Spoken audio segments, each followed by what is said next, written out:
ចំពោះស្រែនេះដែលខ្ញុំបង្ហាញដើមឈើនេះជាប្រចាំ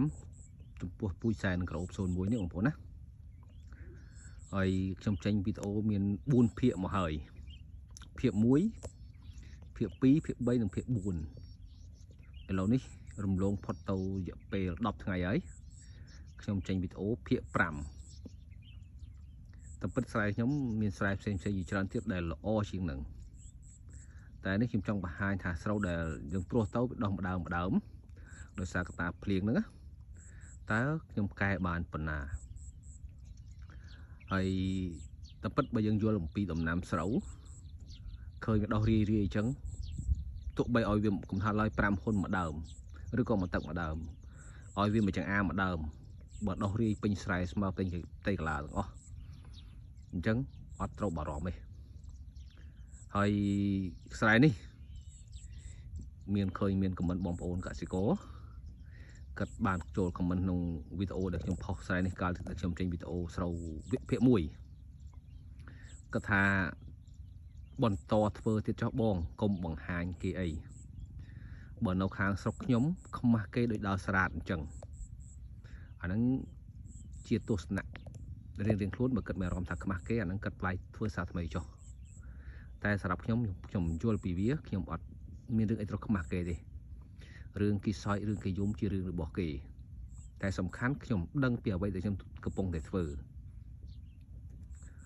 ហើយបងប្អូនមើល4ភាគ5ភាគលើកនេះតើសភាពវាបងប្អូនមើលសំបីតែស្មៅក៏គ្មានដែរមិនមែនថាมันមានសោះទេវាមានរីម្ដងអាចថាសោះតិចតួចឧទាហរណ៍ជាក់ស្ដែងនេះបងប្អូននេះនៅម្ដងនេះផាយស្មៅនេះស្មៅម្ដងបងប្អូនណាដើមនោះកលវាក្រហមនោះស្មៅហើយបើវាបែកគុំនេះហើយនោះបែកគុំអញ្ចឹងរឿងគេសើចរឿងគេយំអីជារឿងរបស់គេសំខាន់យើងយល់ពីការធ្វើរបស់យើងទាំងអាចធ្វើទៅវាប្រែប្រួលទៅជាយ៉ាងណាយើងងាកទៅមើលសម័យគេស្ទូងវិញគេអត់ដែលស្ទូងស្ដើមស្រូវជាប់គ្នាទេបងប្អូនគេស្ទូងកម្លៀត3ទឹកមួយដើមឬក៏2ទឹកកន្លះមួយដើមនៅគេធ្វើបានផលចុះតម្រឹបស្រូវខ្ញុំអត់ស្ទូងផងវាដោះតាមនៅតាណានៅតានឹងនោះវាមានថាវាមានសុខភាពល្អជាងស្ទូងទៅទៀតនេះបងប្អូនឃើញបែកគុំនេះដល់កញ្ញាហ្មងហើយបងប្អូនប្រៀបធៀបកាលពីចូលមើលបានវីដេអូខ្ញុំដាក់ part 1 part 2 part 3 and part 4 part 5លើកនេះអញ្ចឹងមានបញ្ជាក់បងប្អូនឃើញលេខ1លេខ2លេខ3លេខ4នោះគឺជាភាគ1ភាគ2ភាគ3ភាគ4ចំពោះសែនក្អូបស្រែហ្នឹងឥឡូវមកទល់ពេលនេះខ្ញុំព្រោះស្រូវនេះថ្ងៃទី30ខែមេសា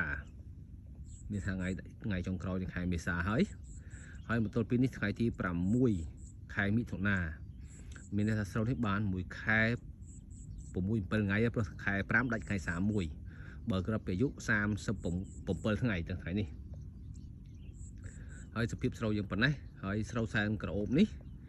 វាមានពេលវេលាបែកគុំយូរជាង OM អញ្ចឹងបងប្អូនឃើញខ្ញុំបង្ហាញដើមតប៉ែតហ្នឹងគឺថាវាកំពុងតែបែកគុំ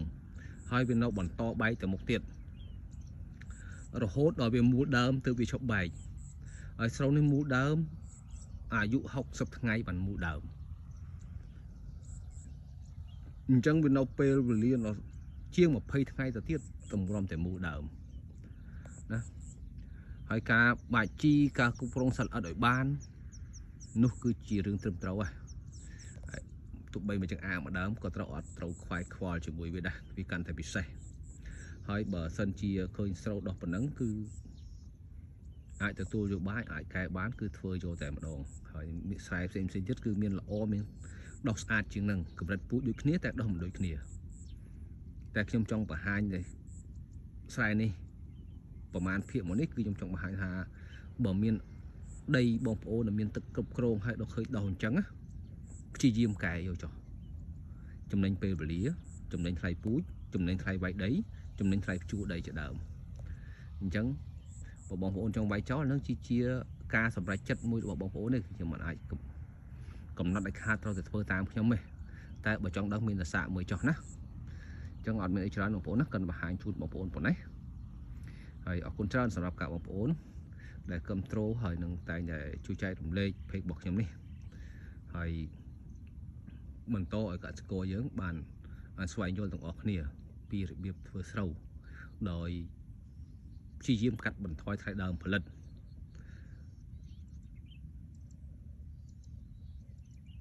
នៅបងប្អូនហើយអរសូមអរគុណច្រើនវីដេអូនេះសូមជូនបងប្អូនប៉ុណ្ណឹង